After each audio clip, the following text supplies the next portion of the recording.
Welcome to my YouTube channel. आज हम लोग मोल कॉन्सेप्ट के अंदर पढ़ने वाले हैं एवरेज एटॉमिक मास कि एवरेज एटॉमिक मास कैसे फाइंड आउट किया जाता है। ठीक है, सबसे पहले इसका फॉर्मूला लिखेंगे और आप लोग को एक दो न्यूमेरिकल समझ से समझाने की कोशिश करेंगे कि किस तरीके से एवरेज एटॉमिक मास को कैलकुलेट किया जाता है। ठीक है, देखो बात हमारी आगे एवरेज एटॉमिक मास के ऊपर। एवरेज एटॉमिक मास सबसे पहले फॉर्मूला लिखते हैं, क्या होता है ये आप लोग पता होगा, सिग्मा है। ठीक है, AI अपॉन सिग्मा NI, इस तरीके से लिखते हैं इसका फॉर्मूला। देखो इस फॉर्मूले का मतलब क्या हुआ, AI का मतलब क्या हुआ कि एटॉमिक मास यहाँ पे आपको लिखना है। ठीक है, देखो एटॉमिक मास लिखना है किसका, एटॉमिक मास ऑफ आइसोटोप। क्या लिखना है, आइसोटोप। और यहाँ पे NI जो लिखा गया दूसरा पार्ट AINI लिखा गया है।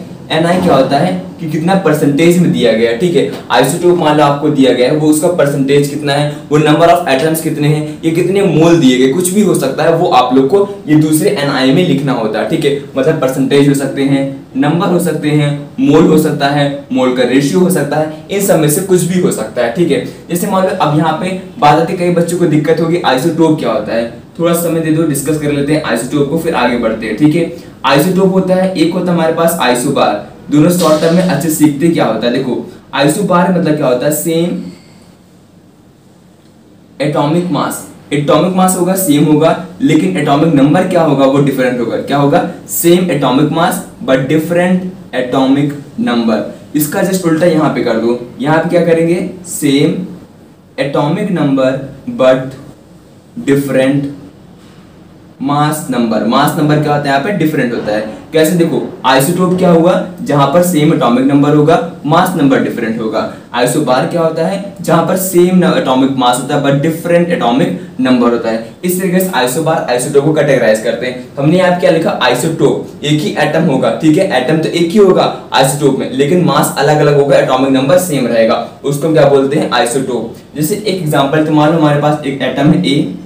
ठीक है, इसके दो आइसोटोप है, एक 5 है और एक का दूसरा आइसोटोप है 7। इस तरीके से ये नेचर में 90% एग्जिस्ट कर रहा है और नेचर में 10% एग्जिस्ट कर रहा है। क्या लिखा हमने, 90, इसका नेचर मास परसेंटेज कितना है 90% और ये कितना है 10% है। तो इसमें एवरेज एटॉमिक मास कैसे कैलकुलेट करें, वो देखो कैसे कैलकुलेट करेंगे। देखो हमको क्या करना है, AINI मतलब एटॉमिक मास ऑफ आइसोटोप कितना है 5 है, मल्टीप्लाई इसका परसेंटेज कितना है 90 है। ठीक है, और प्लस इसका मास कितना है 7 है, इसका परसेंटेज कितना है 10 है, अपॉन नीचे क्या होता है NI मतलब कितना हो गया 90 प्लस 10 नीचे लिखेंगे। ठीक है, तो यह कितना हो जाएगा, 9 5 जा 45 450 और प्लस 7 10 जा 70 अपॉन नीचे कितना आ जाएगा 90 प्लस 10 100 हो जाएगा।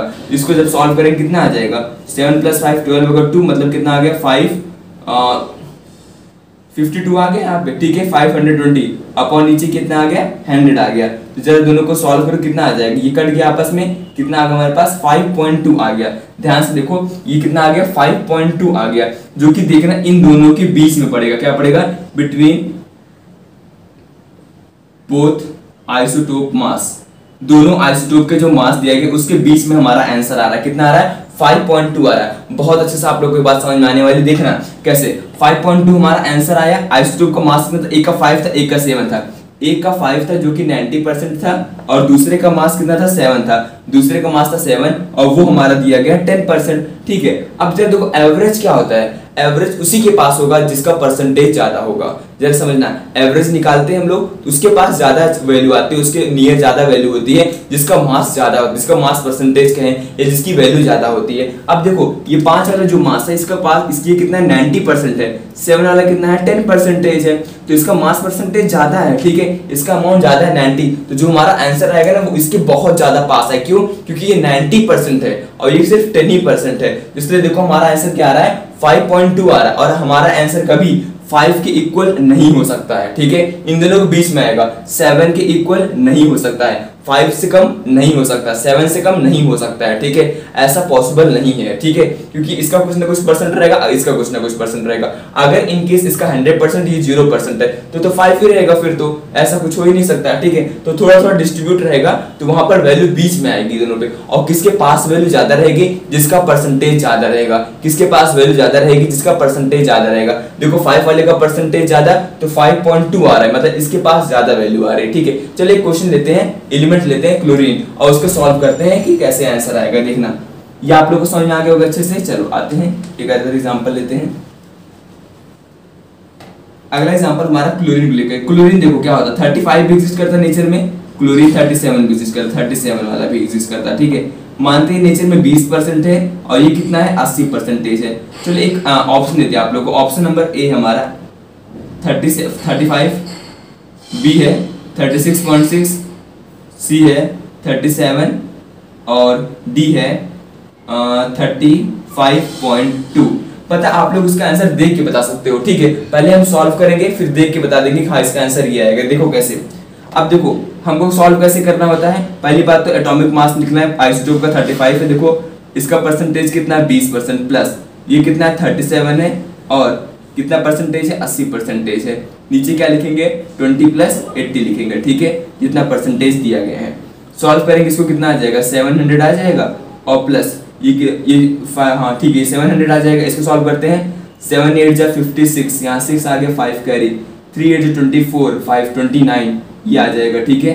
अपॉन कितना आ जाएगा नीचे 100 आ जाएगा, ठीक है। इसको जब आप लोग सॉल्व करोगे देखो कितना दिया, क्लोरीन 35 वाले का दिया गया है 20% और 37 का दिया गया 80%। जैसे इसको आप लोग सॉल्व करोगे आंसर मेरे पास सॉल्व करके रखा हुआ 36.6% आएगा, ठीक है। और जो आंसर हमारा करेक्ट होगा वो बी होगा। हमने ऐसा क्यों कहा था, हम इसको देख के कर सकते, लेकिन हमने यहाँ पे सॉल्व किया। देखो आप कैसे आप लोग ऐसे ही बता सकते हो। देखो हमने अभी क्या कहा था कि जो मास होता है उसको बिल्कुल एग्जैक्ट नंबर नहीं आएगा। ऐसे मान लो आंसर हमारा 35 और 37 आना ही नहीं है, ठीक है, क्योंकि इसके बीच में आएगा ना, 35 और 37 नहीं, उसके बीच में कोई नंबर होगा। मतलब पहला ऑप्शन कट हो गया, ऑप्शन नंबर सी कट हो गया, ठीक है, कट हो गया, ठीक है। अगली बात हमने क्या की थी, जो वैल्यू आएगी उसके ज्यादा पास होगी जिसका परसेंटेज ज्यादा होगा, तो हमारा आंसर क्या होगा 35 के नहीं 37 के आसपास होगा, ठीक है, 35 के आसपास नहीं होगा। देखो ऑप्शन डी में 35.2 लिखा गया है, बल्कि कहा गया इसमें इसके पास होगा, जो कि पॉसिबल नहीं है, ठीक है, क्योंकि इसकी परसेंटेज कम है। तो आंसर जो आएगा वो 37 के पास आएगा जिसका परसेंटेज ज्यादा है। देखो 36.6 37 कितना करीब है 80%, क्योंकि ये दिया गया है, इसलिए ऑप्शन बी हम लोग देख के भी सॉल्व कर सकते थे कि ऑप्शन बी करेक्ट होगा। वैसे ये सब में वर्क नहीं करता है, लेकिन हम लोग अगर 4 ऑप्शन दिए गए हैं तो 1-2 आसानी से एलिमिनेट कर सकते हैं। वैसे ये वाला मेथड तो बेस्ट है, आप लोग ये तो अप्लाई कर ही सकते हो, ठीक है। चलो एक और क्वेश्चन इसी पे सॉल्व करते हैं हम लोग। एक और क्वेश्चन हमारे पास लिखते हैं, इसको फिर सॉल्व करते हैं। हाँ क्वेश्चन है, एलिमेंट ए हैज 2 आइसोटोप। ए के पास 2 आइसोटोप है, A1 है और A2 है दिया गया, ठीक है। ऐसे लिख लेते हैं, एक A1 है एक A2 है। ये कितना दिया गया 20% ये 30% है, ये नहीं 20% नहीं 30% नहीं, ये मास दिया गया। A1 का मास 20, A2 का मास है 30। Average atomic mass of A1 is 10% and A2, अच्छा इसका दिया गया 10% दिया गया है और ये दिया गया है 90%। ऑप्शन देते हैं, आप लोग जरा सोचिएगा और बताइएगा, ठीक है। ये 19 है, ये बी हमारे पास है 31.5, ये सी है 20 और डी है 29। जरा सोच करके जल्दी से आंसर बताओ इसका एवरेज एटॉमिक मास क्या निकल करके आएगा, ठीक है। A1 है और A2 दो आइसोटोप दिए गए हैं, A1 का मास 20, A2 का मास 30, ये है 10%, ये है 90%। तो बताओ कौन सा ऑप्शन जो होगा वो करेक्ट होगा, जल्दी से सोच करके आप लोगों को बताना है। जैसा हमने बताया था हिट एंड ट्रायल मेथड लगा लो, उससे हो जाएगा। आंसर नहीं आ रहा है फिर सॉल्व कर सकते हो, जैसे हमने बताया अभी यहाँ पे। चलो डिस्कस करते हैं। देखो यहाँ पे ये क्या है, 20 वाला 10% है, 30 वाला 90। पहली बात 20 आंसर आएगा नहीं, 20 से कम वाली वैल्यू का आंसर नहीं होगा। 30 नहीं आएगा, 30 से ज्यादा वाला हटा दो, ठीक है। अब देखो 20 आएगा नहीं, हमने बोला क्योंकि इसके बीच में पड़ता है। 30 से ऊपर तो जाना नहीं, ये भी कट हो गया। 20 से कम नहीं होना है, 19 भी कट गया। Option number D is correct, that is 29। कितना आसान था, देखो हमने आसान सा ऑप्शन दिया हुआ था ना, इसलिए आसान था। वैसे अगर नहीं मैच करता तो आप लोग सॉल्व कर सकते हो। सॉल्व कैसे करोगे, देखो ऐसे 20 करना, परसेंटेज कितना दिया गया 10 है, कितना ये 30 है, मल्टीप्लाई बाय 90 हो गया, अपॉन नीचे कितना आ जाएगा 90 प्लस 10। सॉल्व कर देना, देखना 29 आंसर आ रहा होगा। ऐसे भी आप लोग सॉल्व कर सकते हो। चलो इसी बात पर एक और न्यूमेरिकल सॉल्व करते हैं हम लोग।